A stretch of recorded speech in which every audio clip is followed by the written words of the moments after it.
independent thinking individuals, the millennials, me, us, we are.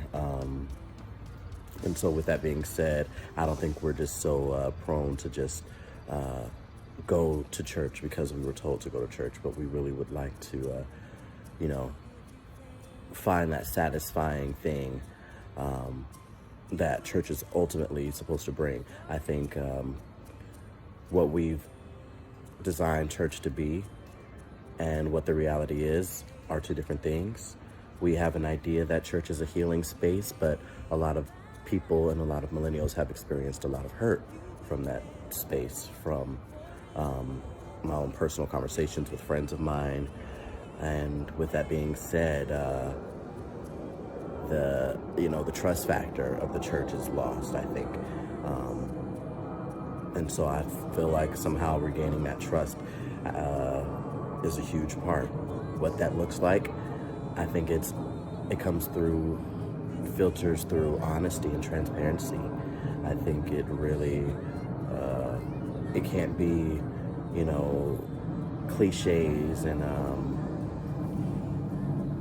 kind of surface level conversation and messaging. I think it really has to dig deep into what's going on and being relevant and tapping into what's going on in the heart and the minds of the young people and millennials out there. We like to know why. We like to know why things work the way they do. Yeah, we like to understand. We like to question authority. Yeah. Ask authority, why? They say no. Why? Yeah. Just agree with no. Yeah, like definitely, like telling us to just agree with what's going on is not, without a very hearty explanation as to why, then no, that doesn't work. In general, should involve questioning. And if you think about scientific method, it involves starting with a question. And that question may lead people to other questions, but it's a journey of discovery that fuels development and promotes development, I should say. And so that's important to the millennial generation.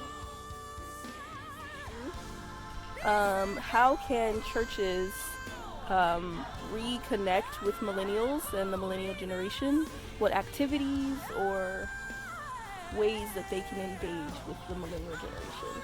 Okay. Personally, I am a sports fan, so I think it's really cool if they do activities like, let's say, whatever sports people are interested in within the locality, right? Yeah. You do something around that. For instance, in Ghana, we used to play soccer. Mm-hmm. Yeah, you guys are big in soccer. Yeah, and you have our church leaders there, and there were people who were not normally coming to church. They started coming to play soccer, and that's where they got involved in church again because we are doing something that they enjoy doing.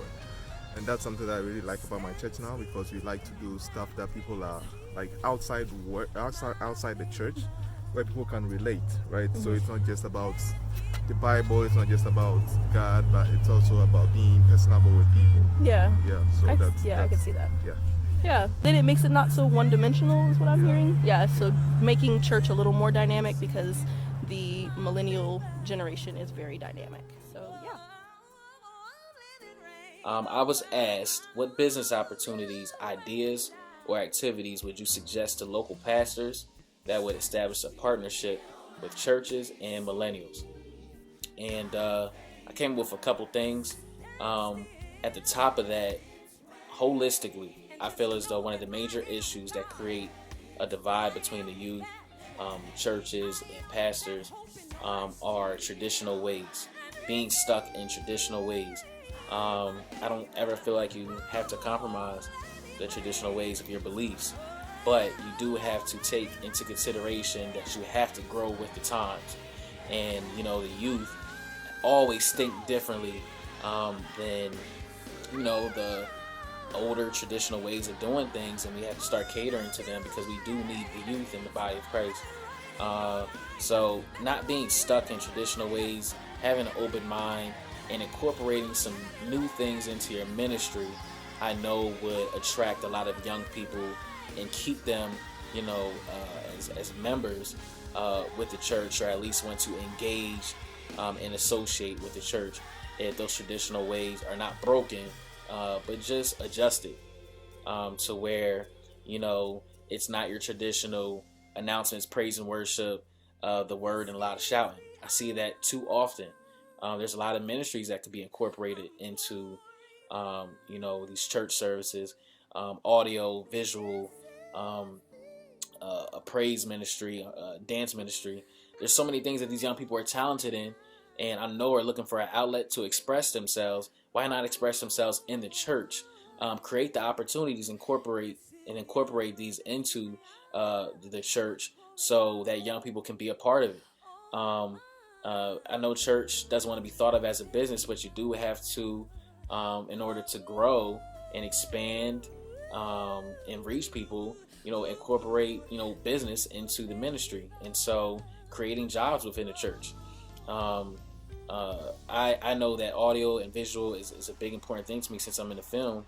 And so if I'm a talented individual and I'm looking for work when it comes to, my gifts, it would be nice to be able to find that work within a ministry.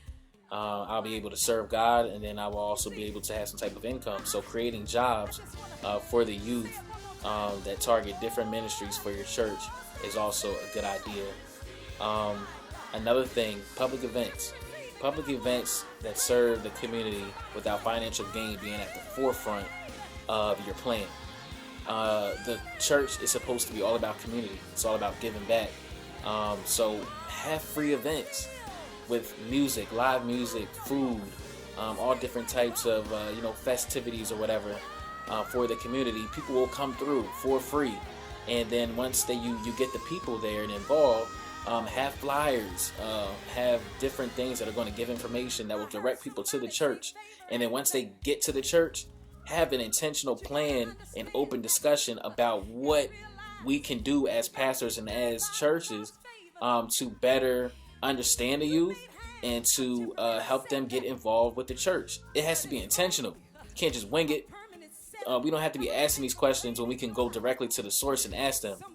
And if churches feel as though that it's hard to get the youth to actually come and speak their minds on why they don't come to church or why they don't associate with the church, then find somebody to bridge the gap. Find somebody who is a voice and a pillar in the community and ask him to intentionally go out and bring people to the church. And once they get there, make it intentional that you're asking these questions so you can really get some firm, direct answers.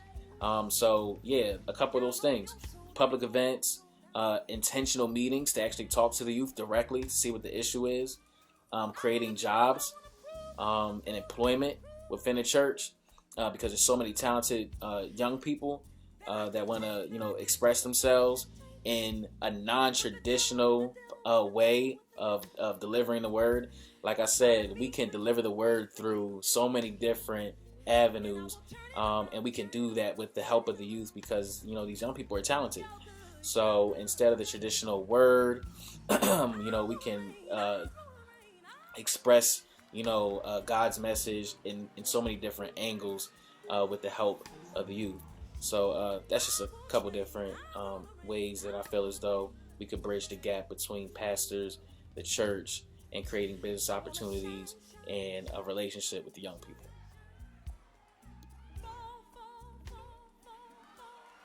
As far as personal growth with our children, there's a few things that we can name right off the bat that are one is not more important than the other one, but we kind of categorize them. So there's no particular order. There's no particular order, but we kind of categorize them as primary and secondary, and you'll see why. But one of the aspects for them is respect. Mm-hmm. One thing we try to teach our children is to have respect for yourself and respect for others. Same way you would treat the CEO of the company, you would treat the janitor with the same amount of respect. So no one gets a different amount of respect based on their title. So having love and respect for everyone.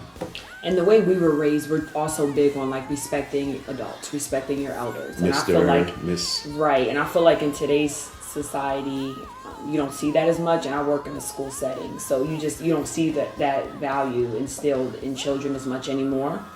So with our children, we kind of instill that respect. Like, I don't care who that person is. You're going to say miss, mister, yes, please. You're going to use your manners. You're going to be respectful. Exactly.